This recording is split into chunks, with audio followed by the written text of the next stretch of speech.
आपल्याला PMRDची मदत पाहिजे, त्याच्यामध्ये जे PPPमध्ये काम दिलेले टाटाला त्यांची मदत पाहिजे, ट्रॅफिक पोलिसांची मदत पाहिजे, तिथं आजूबाजूला असणारं सावित्रीबाई फुले पुणे विद्यापीठाची मदत पाहिजे, वैकुंठभाई मेहता ती इन्स्टिट्यूट आहे तिथली मदत पाहिजे, अशा आजूबाजूच्या पोलीस खात्याची मदत पाहिजे. कारण पाषाणवरून काही तिथं आपण 1 वे करतोय, काही ठिकाणी 2 वे करतोय, काही ठिकाणी रस्ता अजून आपण रुंद करतोय. त्या सगळ्याचा खूप बारकाईनं आज म्हणजे माझ्या आधी तर अधिकारी बसलेच होते, पण आज प्रत्येकाची जिम्मेवारी काय काय आहे, तिथं जर राज्य सरकारच्या संबंधित काही जागा असतील तर त्याही जागा उपलब्ध करून द्या. आणि मला पत्रकार मित्रांना सांगायची, ही चर्चा होत असताना सगळ्यांनी अतिशय एकोप्याने खेळीमेळीत चर्चा करून सर्वतोपरी सहकार्य करायचं हे ठरवलेलं आहे. आणि त्या पद्धतीनं हे काम आता सुरू होईल.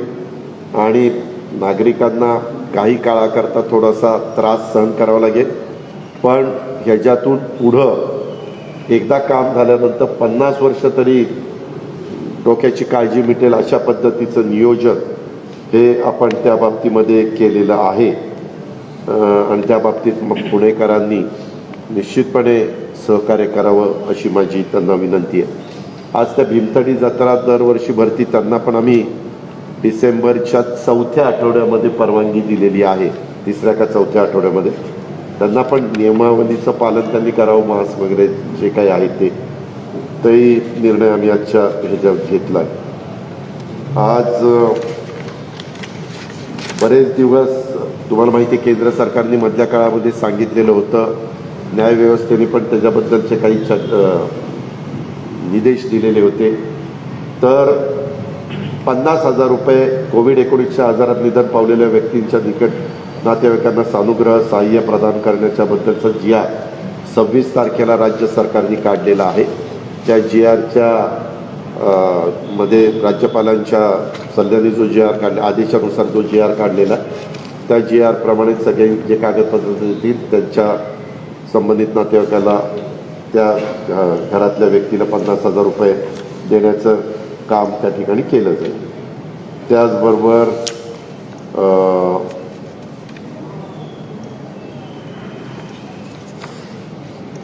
आता पुणे जिल्ह्याची तर त्या करोनाच्या संदर्भातली आढावा घेत असताना सगळ्या गोष्टी अतिशय व्यवस्थितपणे चाललेल्या आहेत, सगळं कंट्रोलमध्ये. पण आज आम्ही जम्बो हॉस्पिटल अजूनही काढायचं नाही, पुण्याचं पण आणि पिंपरी चिंचवडचं हा सर्वांनी मिळून एकमताने निर्णय घेतला.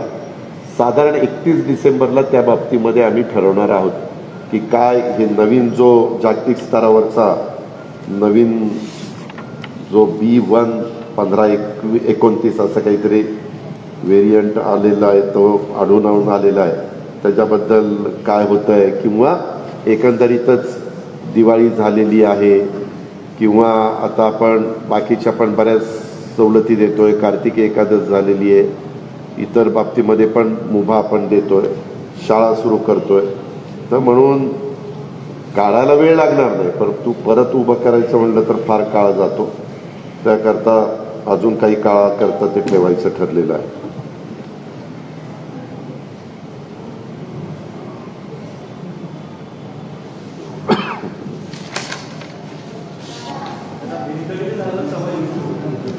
मी सांगितलं ना, मी मगाशी संगीताच्या बद्दलचं बोललो ना, कुठलेही काही कार्यक्रम जे असतील तर नियमाचं पालन करून त्यांनी. दादा, जे युरोपमधून आता जे काही मुंबई दुसरा एक निर्णय आम्ही घेतला. काय झालं, तुम्ही जर दिल्लीला गेला, चेन्नईला गेला, जवळपास हैदराबाद किंवा कुठेही गेला आणि तिकडून डोमेस्टिक फ्लाईटने आला तर मग तुम्हाला चेकिंग करता बराच काळ जायचा. वास्तविक ज्याला डोमेस्टिक फ्लाईटने जायचं त्यांचे दोन्ही त्याने वॅक्सिन घेतलं का नाही ते तपासूनच त्याला तिकीट दिलं जातं. RT-PCR पण त्याचा घेतला जातो जिथनं तो जातो तिथनं. तर परत आल्यानंतर तो समजा बेंगलोरून इथं आला, त्याला पुन्हा 2.5-3 तास तिथं तिष्ठत ठेवायचं काही कारण नाही. ते आम्ही काढून टाकलेलं. आता तसं पुण्यामध्ये केलं जाणार नाही. त्यांनी फक्त दोन्ही वॅक्सिन घेतलेली असावी आणि तो म्हणजे व्यवस्थितपणे त्यांनी आलेलं बाकीची सगळी काळजी घेऊन तो आलेला असावा. इथं बऱ्याच जणांच्या तक्रारी अशा होत्या की दादा आम्ही 1 तासाचा विमान प्रवास करून येतो किंवा 2 तासाचा करून येतो, इथं 3 तास थांबावं लागतं, 2.5 तास थांबावं लागतं. तो लोकांना खूप त्रास होत होता, तर तेही आम्ही काढून टाकला. पण ज्या आंतरराष्ट्रीय फ्लाईट आपल्याकडे येतात त्याच्यात केंद्र सरकारने आंतरराष्ट्रीय फ्लाईटच्या संदर्भामध्ये येणाऱ्या प्रवाशांच्या बाबतीत जो काही नियमावली ठरवली असेल त्या नियमावलीचं तंतोतंत पालन हे केलं जाईल. अशा पद्धतीनं पण आपण निर्णय घेतलेला आहे. जो अजून काय होतं हां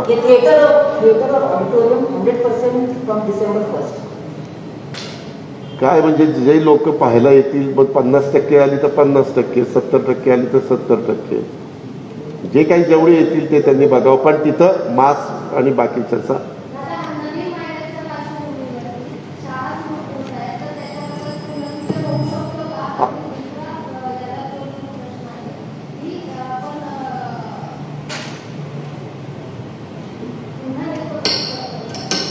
त्याच्याबद्दल केंद्र सरकार जो निर्णय घेईल त्याचं तंतोतंत पालन केलं जाईल. आपल्या शहरामध्ये देखील राज्यस्तरावर पण मी मगाशीच सांगितलं की डोमेस्टिकला नाही, परदेशी येतील त्याच्यामध्ये जे काही नियमावली केंद्र सरकार ही सगळ्यांनाच, ते काय पुणे इंटरनॅशनलला वेगळी, मुंबईला वेगळी, हैदराबादला वेगळी, दिल्लीला वेगळी असं नाही, जे सगळ्यांना लागू होईल त्याची अंमलबजावणी इथले अधिकारी करतात. आता लहान मुलांची शाळा चालू होते, जर ते स्पेसिफिक आता काळजी घेण्याकरता, लहान मुलांची काळजी घेण्याकरता असं काही जिल्हा प्रशासन स्तरावर किंवा महापालिकेच्या स्तरावर फिरतं पथक म्हणा, किंवा थोडं लहान मुलं असतात काळजी घेत नाहीत, आजारी असतात, असं काही आहे का? मी करणार आहे त्याच्यामध्ये त्या संस्थांना ती जबाबदारी दिलेली आहे. जी लहान मुलांची शाळा असेल कुठल्या संस्थेची आहे, जर ती कॉर्पोरेशनच्या संबंधित शाळेची असेल तर त्यांनी घ्यायची, जिल्हा परिषदेच्या संदर्भातली असेल तर त्यांनी घ्यायची. त्यांनी नियमावली तयार केलेली आहे, त्या नियमावलीचं तंतोतंत पालन तिथल्या शिक्षकांनी आणि तिथल्या अधिकारी वर्गांनी करायचं आहे. एसटीचा संप अजूनही मिटलेला नाही. म्हणजे राज्य सरकारनं पगारवाढीची घोषणा केली मात्र कर्मचारी ऐकायला तयार नाही. ते म्हणतात की महामंडळाचा राज्य शासनामध्ये विलीन केली.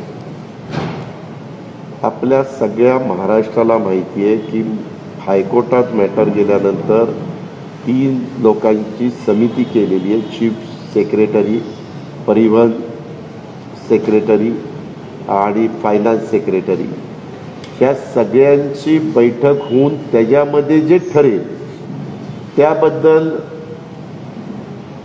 त्याची अंमलबजावणी केली जाईल असं अनिल परब साहेबांनी अनेकदा सांगितलं. पुन्हा मग तोपर्यंत आता ती कमिटी किती काळ त्यांना लागतो, काय लागतो हे माहिती नाही. उद्याच्याला आम्ही सगळेजण बसलो, त्यामध्ये साधारण आजूबाजूच्या कर्नाटक, मध्य प्रदेश, गुजरात, राजस्थान, तेलंगणा, आंध्र प्रदेश या आजूबाजूच्या सभोवतालच्या तामिळनाडू राज्यांमध्ये काय साधारण पब्लिक सर्व्हिस ट्रान्सपोर्टच्या बद्दल एस-टी सारखं तिथे असणाऱ्या महामंडळाची काय परिस्थिती आहे ती आपण बघितली. त्या सगळ्याचा विचार करून अनिल परब साहेबांनी तो निर्णय मुख्यमंत्री उपमुख्यमंत्र्यांशी चर्चा करून जाहीर केला. आता तो जाहीर केल्यानंतर काही जण त्याच्यामध्ये इन्व्हॉल्व झाले होते, त्यांच्याशी चर्चा केली. त्याच्यामध्ये काही जण तिथं उपोषणाला बसलेले देखील प्रतिनिधी आलेले होते. कारण तुम्हाला सगळ्यांनाच माहिती की कुठल्या संघटनेशी चर्चा करायची हा एक महत्त्वाचा मुद्दा उपस्थित झालेला होता. पण त्यांनी सांगितलं नाही आमच्याशी सगळ्यांची चर्चा करायची वगैरे. ती चर्चा करून त्याच्यातनं तसा प्रकारचा मार्ग काढलेला आणि बऱ्यापैकी पगार हे वाढलेले आहेत. पण अजूनही काही जणांची टोकाची मी मागे 3-4 वेळा सांगितलं की कुठल्याही मागण्यांच्यामध्ये तुटेपर्यंत आणायचं नसतं. टोकाची एकच बाजू हेच आम्हाला पाहिजे असं करून चालत नाही. 2 पावलं सरकारनी पण पुढं मागं व्हायचं असतं, मागण्या करणाऱ्यांनी पण 2 पावलं पुढं मागं व्हायचं असतं आणि त्याच्यातनं प्रवाशांचाही विचार करायचा असतो. कारण गोरगरीब समाज त्याच्यातनं एस-टीने जा हे करत असतो. शाळा सुरू झाल्यात अनेक ठिकाणी, तुम्हाला माहिती आहे ग्रामीण भागात आपली मुलं मुली हे एस-टीनं प्रवास करून शाळेत टाईम सांभाळण्याचा प्रयत्न करत असतात, शाळेमध्ये वेळेमध्ये जाण्याचा प्रयत्न करत असतात आणि राज्य सरकारमध्ये काम करत असणाऱ्या सगळ्यांनाच तिथं जसा ST कर्मचाऱ्यांचा विचार करावा लागतो तसा प्रवाशांचाही विचार करावा लागतो, विद्यार्थ्यांचाही विचार करावा लागतो. काहींना सवलती आपण देत असतो दिव्यांग व्यक्तींना किंवा 60च्या पुढच्या का 65च्या पुढच्या वर्गाला. त्या सगळ्यांचा विचार आपण करूनच त्या निर्णयापर्यंत आपण आलेलो. खरं तर आता ते संपलं पाहिजे अशी आमची पण दादा, प्रशासकीय नेमकी अडचण काय विलगीकरण करण्यामध्ये? प्रशासकीय नेमकी अडचण काय की त्यांचं जे देणं आहे? पाठीमागच्या काळामध्ये सांगितलेलं आता आपल्या राज्यामध्ये राज्य सरकारचे कर्मचारी सोडून कितीतरी महामंडळ, एका महामंडळाचा प्रश्न नाही. उद्या अंगणवाडी कार्यकर्ती ती पुढे येईल, उद्याच्याला आशा वर्कर पुढे येऊ शकतात, पोलीस पाटील, कोतवाल खूप जण पुढे येऊ शकतात. आणि ST अस्तित्वात आल्यापासून कधीच नव्हतं. त्यांचं काय म्हणणं होतं, पगार वेळेवर होत नाही. आता पगार वेळेचे करण्याच्या करता 10 जो काही राज्य सरकारचे पगार होतात अधिकाऱ्यांचे कर्मचाऱ्यांचे, त्यात पहिल्या 10 दिवसात पगार होईल इथपर्यंत मागणी मान्य केलेली आहे. आणि पगार पण तुम्ही बघा, गेले कित्येक वर्षामध्ये जी काही वाढ दिली ती वाढ आणि आत्ताची वाढ त्या बाकीच्या राज्यांच्या जवळपास आपण तिथं आणलेलं आहे.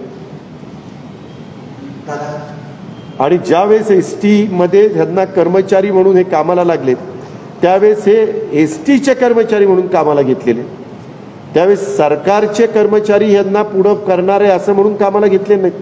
त्याच्यात कितीतरी जण रिटायर पण झालेले. कुठंतरी आता हा विषय संपवला पाहिजे. ठीक आहे, त्यांचं उपजीविका बाकीच्या सगळ्या गोष्टी आपल्याच ग्रामीण भागातले ते पण कर्मचारी आहेत, त्यांनाही व्यवस्थितपणे कुटुंब चालवता आलं पाहिजे, त्यांनाही मुलांना मुलींना शिकवता आलं पाहिजे. त्याबद्दल दुमत असायचं काहीच कारण नाही. मला त्याच्याबद्दल काही बोलायचं नाही. No comments. एकीकडे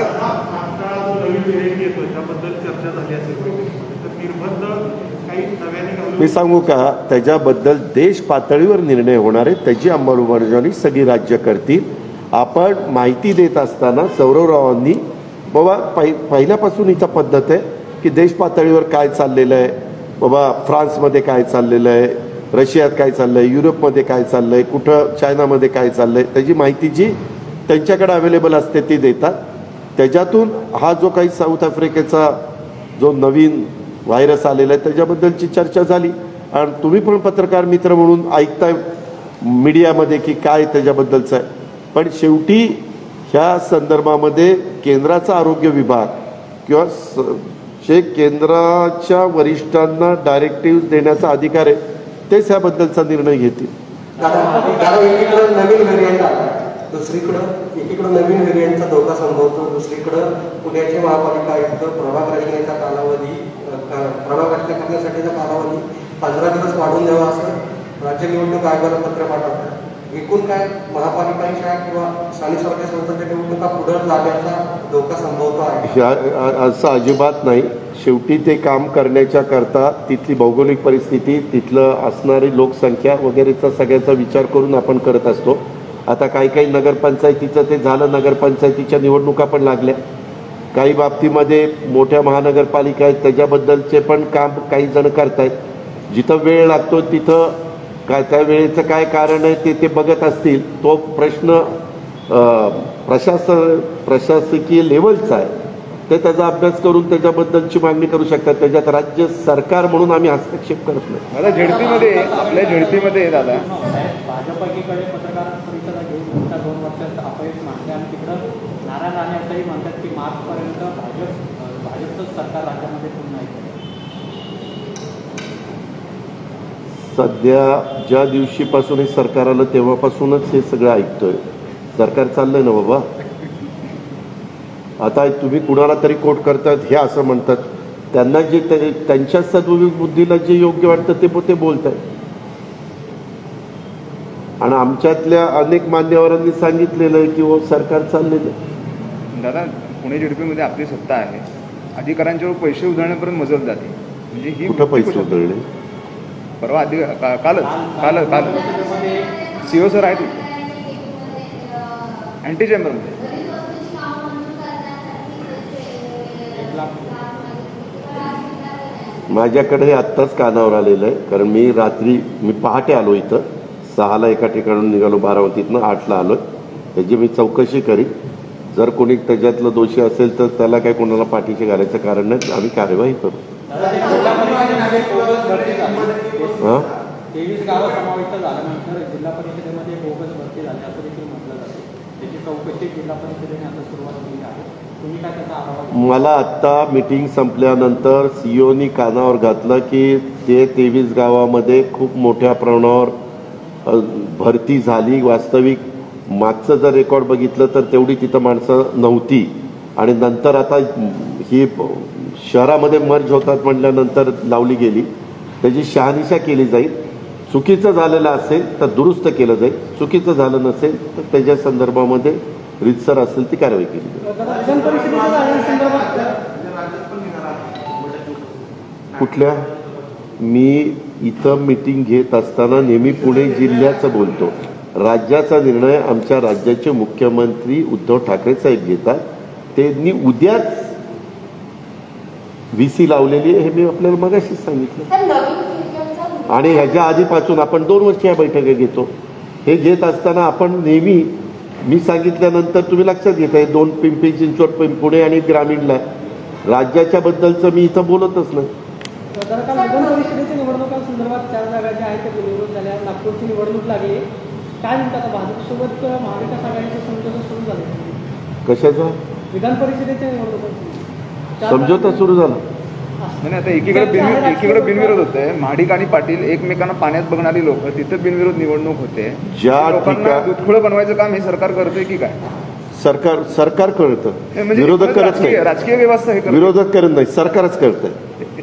टाळी एका हाताने वाजते का महाराज? हा 2 हात लागतात ना. मग जर इकडनं हे पहिलं सुतोवाच तुम्ही तुमच्या सद्विवेक स्मरून सांगा. पहिलं स्टेटमेंट कुणी काढलं की निवडणुका बिनविरोध होत असतील तर आमची तयारी आहे? कुणी काढलं? विरोधकांना नाही, कुणी काढलं हे तुम्हाला माहिती आहे. त्यांनी काढल्यानंतर एक होतं, काही केलं तरी मुंबईमध्ये 2च उमेदवार निवडून येणार होते, एक शिवसेनेचा, एक भारतीय जनता पक्षाचा. तिसरा फॉर्म आला. तिसऱ्या फॉर्म आला, त्यांना दिसलंच होतं की आपली मतं किती आहेत. लढण्यात तसा काही अर्थ नव्हता. कदाचित त्यांनी त्याच्यातनं बाबा घोडे बाजार चालू नये म्हणून ते केलं असेल, आणि ते दोन्ही बिनविरोध झाले.